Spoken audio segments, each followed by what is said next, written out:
Hai, Assalamualaikum warahmatullahi wabarakatuh. Jumpa lagi dengan Bu Nova di video pembelajaran IPA. Kali ini Ibu akan membahas tentang sistem peredaran darah manusia. Semua bagian dalam tubuh manusia dialiri oleh darah yang kaya nutrisi dan oksigen. Proses tersebut dijalankan oleh sistem peredaran darah manusia. Sistem ini penting karena menunjang kinerja seluruh organ tubuh manusia agar bisa bekerja dengan maksimal. Sistem peredaran darah disebut juga sebagai sistem kardiovaskuler. Sistem ini adalah bagian dari kinerja jantung dan jaringan pembuluh darah. Tugas utamanya adalah mengedarkan oksigen dan nutrisi ke seluruh sel dan jaringan tubuh. Beberapa fungsi penting lainnya diantaranya adalah membantu stabilitas suhu dan pH tubuh, mempercepat proses pemulihan luka, mempertahankan fungsi berbagai sistem organ di dalam tubuh, mengeluarkan sisa proses metabolisme, contohnya seperti karbon dioksida melalui paru-paru, dan menyalurkan berbagai hormon ke seluruh tubuh. Dalam sistem peredaran darah, ada 3 komponen dalam tubuh yang terlibat, yaitu darah, pembuluh darah, dan jantung. Ketiganya saling berkaitan dan bekerja sama untuk mengedarkan darah ke setiap sel-sel di seluruh tubuh. Nah, berikut fungsi masing-masing dari ketiganya. Darah merupakan jaringan ikat yang berwujud cair dan tersusun atas 2 komponen utama, yaitu plasma dan elemen seluler. Plasma darah merupakan cairan ekstraseluler yang mengandung zat-zat terlarut, sedangkan elemen seluler tersusun atas sel-sel darah. Apabila darah yang terdapat di dalam tabung reaksi disentrifugasi atau diputar dengan kecepatan tertentu, sel-sel darah akan berada pada bagian dasar, sedangkan plasma berada pada bagian atas. Darah tersusun atas 55% plasma darah dan 45% sel-sel darah. Secara normal, lebih dari 99% sel-sel darah tersusun atas sel darah merah atau eritrosit dan sisanya tersusun oleh sel darah putih atau leukosit dan keping darah atau trombosit. Plasma darah tersusun atas 91,5% air atau H2O dan 8,5% zat-zat terlarut. Zat-zat terlarut tersebut tersusun atas protein dan zat-zat lain. Protein-protein yang terlarut dalam plasma antara lain albumin, fibrinogen, dan globulin yang sering disebut sebagai protein plasma.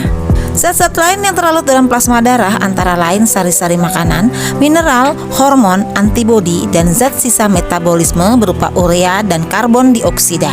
Sel darah merah atau eritrosit berbentuk bulat pipih dengan bagian tengahnya cekung atau bikonkav. Sel darah merah tidak memiliki inti sel. Warna merah pada sel darah merah disebabkan adanya hemoglobin. Itu suatu protein yang mengandung unsur besi. Sel darah merah ini paling banyak terdapat dalam darah. 1 mm kubik atau kurang lebih sekitar 1 tetes darah terdiri atas 4-5 juta sel darah merah. Ketika dalam paru-paru, hemoglobin dalam sel darah merah mempunyai daya ikat yang tinggi terhadap oksigen, sehingga akan mengikat oksigen membentuk kompleks oksihemoglobin. Ketika sel darah merah berada dalam jaringan tubuh, daya ikat hemoglobin terhadap oksigen berkurang sehingga oksigen terlepas dari hemoglobin menuju sel-sel tubuh. Sebaliknya, saat berada dalam jaringan tubuh, daya ikat hemoglobin terhadap karbon dioksida tinggi. Karbon dioksida berikatan dengan hemoglobin membentuk karbaminohemoglobin. Sel-sel darah merah yang mengandung karbaminohemoglobin selanjutnya menuju paru-paru. Di dalam paru-paru, karbon dioksida dilepas untuk dikeluarkan dari tubuh. Sel darah merah ini dibentuk di dalam sumsum merah tulang. Namun, selama dalam kandungan, sel darah merah dibentuk dalam hati dan limpa. Sel darah merah hanya berusia sekitar 100-120 hari. Sel yang telah tua akan dihancurkan oleh sel makrofag di dalam hati dan limpa. Selanjutnya, di dalam hati, hemoglobin dirombak, kemudian dijadikan bilirubin atau pigmen empedu.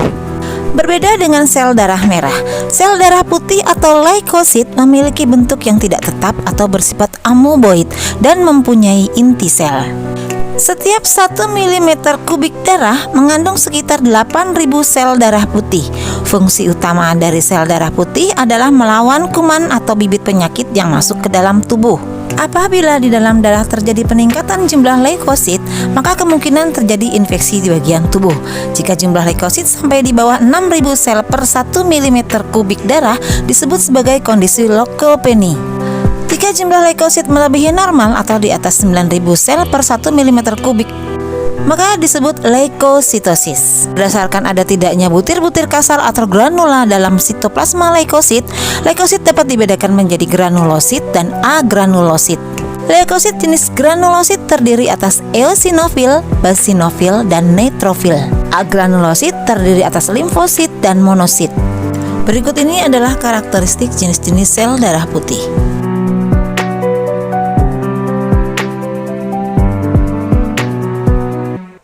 Keping darah atau trombosit. Bentuk trombosit beraneka ragam, yaitu bulat, oval, dan memanjang. Trombosit tidak berinti dan bergranula. Jumlah selnya pada orang dewasa sekitar 200.000 sampai dengan 500.000 sel per 1 mm kubik darah. Umur trombosit cukup singkat, yaitu 5 sampai dengan 9 hari. Trombosit sangat berhubungan dengan proses mengeringnya luka, sehingga tidak heran jika ada yang menyebutnya keping darah dengan sel darah pembeku. Bagaimana proses pembekuan darah terjadi? Sesaat setelah bagian tubuh terluka, trombosit akan pecah karena bersentuhan dengan permukaan kasar dari pembuluh darah yang luka. Di dalam trombosit terdapat enzim trombokinase atau tromboplastin. Enzim tromboplastin akan mengubah protrombin atau calon trombin menjadi trombin karena pengaruh ion kalsium dan vitamin K dalam darah. Trombin akan mengubah protein darah berupa fibrinogen menjadi benang-benang fibrin. Benang-benang fibrin ini akan menjaring sel-sel darah sehingga luka tertutup dan darah tidak menetes lagi. Selanjutnya Ibu akan menjelaskan tentang golongan darah. Darah dapat dikelompokkan berdasarkan sistem AB0, sistem Rhesus atau RH, dan sistem MN. Sistem AB0 dan Rhesus merupakan sistem penggolongan darah yang sering digunakan. Berdasarkan sistem penggolongan darah AB0, darah dikelompokkan menjadi 4 golongan darah, yaitu golongan A, B, AB, dan 0. Pembagian ini dilakukan karena adanya perbedaan aglutinogen atau antigen pada permukaan membran sel darah merah atau eritrosit dan antibodi atau aglutinin dalam plasma darah.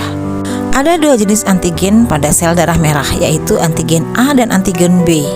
Antibodi dalam plasma darah juga terdiri atas 2 jenis, yaitu antibodi anti-A atau alfa dan antibodi anti-B atau beta. Jenis antigen dan antibodi inilah yang akan menentukan jenis golongan darah seseorang. Berikut tabel karakteristik golongan darah A, B, AB, dan 0. Sistem penggolongan darah Rhesus dapat digolongkan menjadi 2 kelompok, yaitu Rhesus positif atau RH positif dan Rhesus negatif atau RH negatif.